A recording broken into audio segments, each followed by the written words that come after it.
మాది అనంతపురం జిల్లా తాడిపత్రి.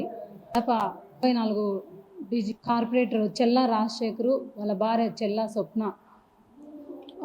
ఇటీవల మా హస్బెండ్ 1.5 year అయింది చనిపోయిన తర్వాత నన్ను కొట్టి నా పాపను లాక్కున్నాడు. చిన్న పాప 4 years బేబీ అమ్మాయి. అప్పటి నుంచి నాకు ఇవ్వకుండా చాలా ఇబ్బందులు పడుతున్నారు. నేను ఎంతో మంది అధికారుల చుట్టూ తిరిగినా కూడా నాకు న్యాయం జరగలేదు. మా హస్బెండ్ పేరు మీద నా ఆస్తి కాజేసి పేపర్స్ హస్బెండ్ పేరు మీద నా ఆస్తి చెల్లా స్వప్న వాళ్ళ హస్బెండ్ కాజేసినవి. నేను ఆస్తి కూడా ఇప్పటి వరకు నేను ఏం మాట్లాడలేదు. నా బిడ్డని ఇవ్వమని ఎంతోమంది అధికారుల చుట్టూ ఎంతోమందిని తిరిగినా కూడా నాకు న్యాయం జరగలేదు. నా బిడ్డని ఇవ్వమని చెప్పి నేను పవన్ కళ్యాణ్ సార్ కూడా వేడుకుంటున్నా. ఎందుకంటే ఆ తల్లి బాధ నాకు తెలుస్తుంది.